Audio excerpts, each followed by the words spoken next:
Ave María Purísima, sin pecado concebida. ¿Qué tal, queridos hermanos? Vamos a continuar. El día de hoy vamos a ver las rúbricas de la vigilia pascual. Vamos a ver que las rúbricas son aquellas indicaciones que están en el misal romano, en las que se nos dice cómo debe ser esta celebración. Vamos a ver las rúbricas más importantes. Dice lo siguiente: la vigilia de esta noche, que es la mayor y más noble de todas las solemnidades, ha de ser una sola en cada iglesia. Se desarrolla de la siguiente manera: después del lucernario y el pregón pascual, que es la primera parte de la vigilia, la Santa Iglesia, llena de fe en la palabra y en las promesas del Señor, contempla las maravillas que el Señor Dios realizó desde el principio en favor de su pueblo. Segunda parte o liturgia de la palabra, hasta que él, al acercarse el día y acompañada ya de sus nuevos hijos renacidos en el bautismo. Tercera parte, es invitada a la mesa que el Señor ha preparado para su pueblo, como memorial de su muerte y resurrección hasta que vuelva. Cuarta parte. Bueno, esto ya lo habíamos visto en el video anterior. Cabe recordar que la vigilia de hoy se divide en 4 partes. La primera parte de la vigilia es lo que se le llama el lucernario, donde se hace la bendición del fuego y se canta el pregón pascual. La segunda parte es la liturgia de la palabra, donde se nos leen siete lecturas del Nuevo Testamento y 7 lecturas del Antiguo Testamento y 2 del Nuevo Testamento. La tercera parte es la ritual del bautismo. Y la última parte es la liturgia eucarística, como estamos acostumbrados a tenerla. Dice el siguiente rúbrica: toda la celebración de la vigilia pascual debe hacerse durante la noche. Por ello no debe escogerse ni una hora tan temprana que la vigilia empiece antes del inicio de la noche, ni tan tardía que concluya después del alba del domingo. La misa de la vigilia, aunque se celebre antes de la medianoche, es ya misa pascual del domingo de resurrección. Los fieles que participan en esta misa de la noche pueden comulgar de nuevo en la misa del día de Pascua, que serían ya la misa del domingo, del día domingo. El que celebre o concelebre la misa de la noche pascual puede celebrar o concelebrar de nuevo la misa del día de Pascua. La vigilia pascual ocupa el lugar del oficio de lectura. Según la costumbre, asista al sacerdote un diácono. En su ausencia, el sacerdote o celebrante o concelebrante asuman las funciones de su orden, excepto en las que a continuación se indican. El sacerdote y el diácono se revisten con las vestiduras blancas que han de usar en la misa.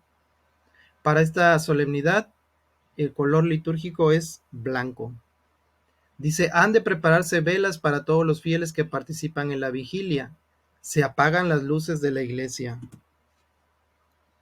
Vamos a ver ahora las rúbricas que vamos a ver las por partes. En primer lugar tenemos la primera parte, que es el lucernario o solemne comienzo de la vigilia. Bendición del fuego y preparación del cirio. En un lugar adecuado fuera de la iglesia se enciende la hoguera. Congregados allí el pueblo, llega el sacerdote con los ministros. Uno de ellos lleva el cirio pascual. No se lleva la cruz procesional ni los ciriales. Cabe aquí recordar que en toda solemnidad siempre se debe llevar el incenciario, la cruz alta y los ciriales.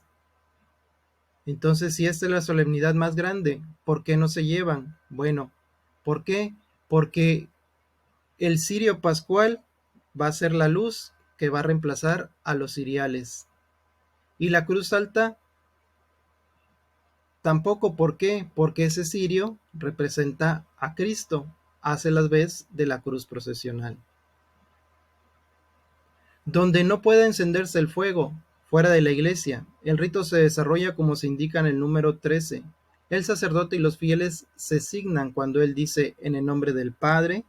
El sacerdote saluda, como de costumbre, al pueblo congregado y hace una breve monición sobre el sentido de la vigilia nocturna con estas palabras u otras semejantes. Es el inicio. Dice, bendecido el fuego nuevo, un acólito u otro ministro lleva el cirio pascual ante el celebrante. Este con un punzón graba una cruz en el cirio. Después traza en la parte superior de la cruz la letra griega alfa y debajo de la misma la letra griega omega. En los ángulos que forman los brazos de la cruz, traza los 4 números del año en curso. Todo esto se hace con un punzón, se hace sobre el cirio pascual. Esto es parte del ritual, lo que estamos viendo, que el sacerdote va trazando lo que aquí dice. Es parte del ritual y también en cada una de los trazos que hace, se hace pequeñas oraciones. Dice el 13, donde por alguna dificultad no se encienda la hoguera, la bendición del fuego se acomodará a las circunstancias. Reunido el pueblo en la iglesia como de costumbre, el sacerdote y los ministros, uno de los cuales lleva el cirio pascual, se dirigen a la puerta de la iglesia. El pueblo, en cuanto sea posible, se vuelve hacia el celebrante. El sacerdote saluda al pueblo y hace la monición inicial tal como se indica en el número 9. Después bendice el fuego, prepara el cirio como se indica en los numerales 10 al 12, que es lo que ya vimos. Esto es en caso de que no se pueda hacer el fuego, la hoguera en la parte afuera. En este caso, para este año, gracias a Dios, lo vamos a vivir como se indican las rúbricas. Después de haber bendecido el fuego y ya prendido el cirio pascual, se prende solamente el cirio pascual que lleva el sacerdote. Entra la procesión, dice, encendido el cirio. Uno de los ministros toma carbones encendidos del fuego y los pone en el incensario. El sacerdote, según costumbre, impone el incienso. El diácono, en ausencia de otro ministro idóneo, recibe del ministro el cirio pascual y se organiza la procesión. El turiferario, que es el incensario como se conoce, con el incienso humante, camina delante del diácono o el ministro que lleva el cirio pascual. Sigue el sacerdote con los ministros y el pueblo, llevando todos en las manos las velas apagadas. Eso es muy importante, queridos hermanos, porque a veces se tiene la costumbre que en la parte donde cuando se prende el cirio pascual, mucha gente quiere prender su cirio. Sin embargo, vemos que las rúbricas nos dicen que los cirios de la gente, del pueblo, tiene que ir apagada al entrar a la iglesia. Dice, a la puerta de la iglesia el diácono de pie levanta el cirio y canta. Esta entrada que dice aquí se hace de la siguiente forma. Es muy importante respetar que primero vaya, como lo dice aquí, que entre primero el sacerdote con sus ministros. El pueblo entra atrás, detrás del sacerdote. Y aquí es donde se hace la entrada, se hace como dice esta parte. El diácono de pie, levantando el cirio, canta. Esto lo hace 3 veces. Al entrar, en medio de la nave del templo, y llegando al altar, vuelve a cantar otra vez. Son 3 veces la que hace esto.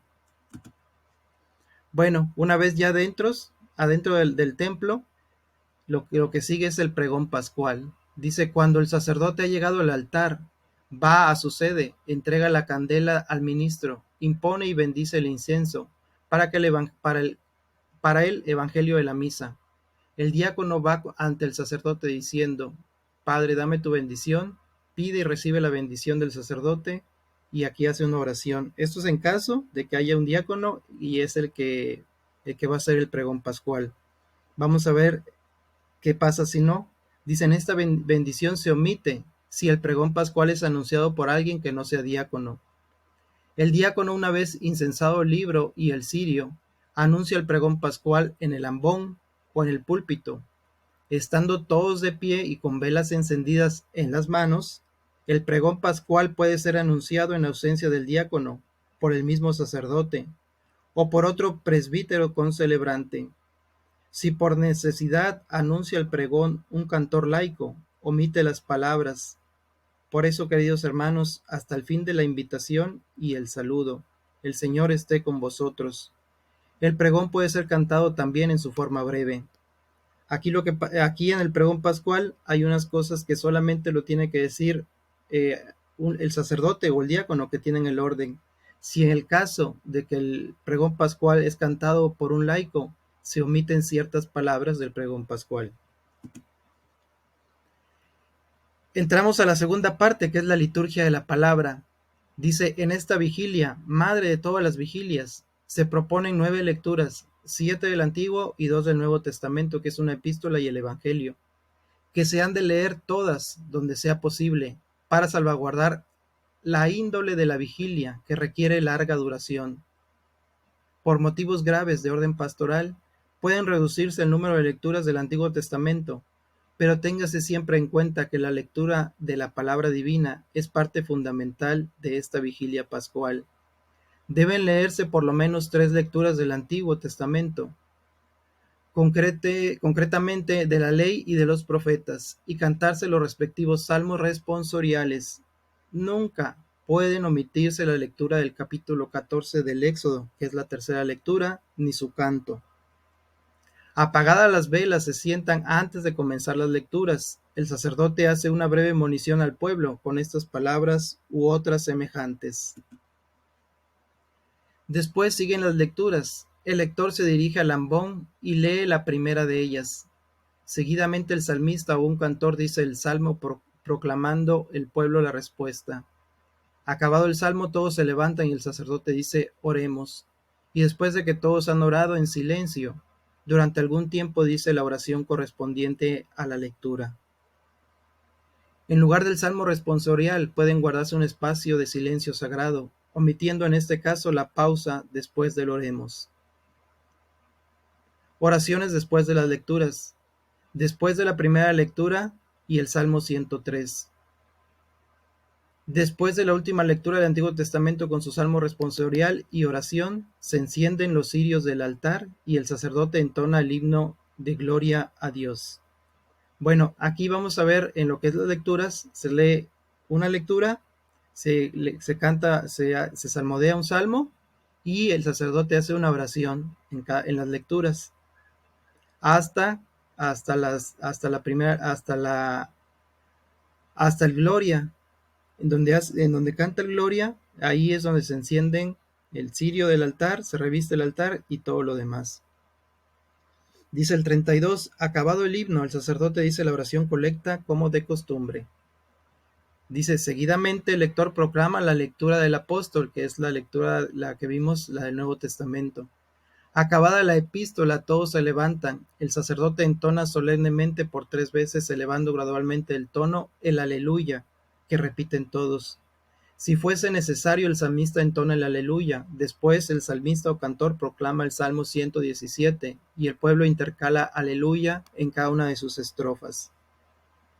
El sacerdote, según el modo acostumbrado, pone el incienso y bendice al diácono para el evangelio. No se llevan cirios, sino solamente incienso. Recordemos que en este caso está el cirio pascual, que hace las veces de los ciriales. Después del evangelio, no se omita la homilía, aunque sea breve. Y aquí termina la segunda parte de la liturgia de la palabra. Entramos a la tercera parte, que es la liturgia bautismal. Dice, después de la homilía se procede a la liturgia bautismal. El sacerdote con los ministros se dirige a la fuente bautismal, si ésta se encuentra situada a la vista de los fieles. Si no es así, se coloca un recipiente con agua en el presbiterio. ¿Qué pasa aquí? Que muchas veces, en la mayoría, en las iglesias, sobre todo en las antiguas, el bautisterio, donde está la fuente del bautismal, no está en el presbiterio, está en otro lado. Generalmente en las antiguas iglesias se ponía a la entrada. Y cuando está la pila bautismal en el altar, en el presbiterio, pues entonces no se hace esta rúbrica. Dice, si hay catecúmenos, se los llama y sus padrinos los presentan, pero si los catecúmenos son niños, son sus padres y padrinos quienes los llevan y presentan a toda la asamblea congregada. Este es en el caso en el que se hagan bautismos para ese día. Dice, si hay procesión al baptisterio o la fuente, se organiza inmediatamente. Abre la procesión un ministro con el cirio pascual. Siguen los bautismos con los padrinos. Luego los demás ministros, el diácono y el sacerdote. Durante la procesión se cantan letanías. Terminadas estas, el sacerdote hace la monición. Este es en el caso, como les decía, en que esté separado. Dice, si la liturgia bautismal se desarrolla en el presbiterio, el sacerdote hace inmediatamente la monición introductoria con estas palabras u otras parecidas. Dice, 2 cantores entonan las letanías, a la que todos responden estando de pie por razón del tiempo pascual. Si la procesión al bautisterio es larga, las letanías se cantan durante la procesión, entonces se llama a los que van a bautizar antes de empezar la procesión. Se abre la procesión con el cirio pascual, luego siguen los catecúmenos con sus padrinos, bueno, es cuando haya bautismos. 42 dice, si no hay bautismos, ni se ha de bendecir la fuente, omitidas las letanías, se procede inmediatamente a la bendición del agua. En las letanías se puede añadir algunos nombres santos, especialmente el del titular de la iglesia, el de los patronos del lugar y el de los que van a ser bautizados. Y después viene la bendición del agua bautismal. Dice, el sacerdote bendice el agua bautismal diciendo la siguiente oración con las manos extendidas. Después de que haya hecho la bendición bautismal, viene la renovación de las promesas del bautismo. Acabado el rito del bautismo, o después de la bendición del agua, si no hubo bautismos, todos de pie y con las velas encendidas en sus manos, renuevan las promesas del bautismo, a no ser que se hubiera hecho junto con los que van a ser bautizados. El sacerdote se dirige a los fieles con estas u otras semejantes palabras. Dice, si la bendición del agua bautismal se hizo en el presbiterio, el diácono y los ministros llevan el recipiente de agua al bautisterio. Si no hubo bendición del agua bautismal, el agua bendita se deja en el lugar conveniente. Acabada la aspersión, o sea que después de la bendición del agua y la renovación de las promesas, se hace la aspersión del agua que se bendijo. Dice, el sacerdote vuelve a la sede donde, omitida la profesión de fe, en este caso se omite el credo, dice, dirige la oración de los fieles, en que los neófitos participan por primera vez. Cuarta parte, liturgia eucarística. El sacerdote va al altar y comienza la liturgia eucarística como de costumbre. Y pues aquí las rúbricas ya no las puse porque son las mismas que ya conocemos. Son las normales de toda liturgia eucarística, que es la segunda parte de cualquier Eucaristía. En este caso sería la cuarta parte con que termina esta vigilia o celebración. Pues bueno, queridos hermanos, ahí tienen ustedes todas las rúbricas para esta celebración que tendremos hoy por la noche, la vigilia pascual. Paz y bien para todos y con el favor de Dios nos vemos en el próximo video. Gracias. Adiós.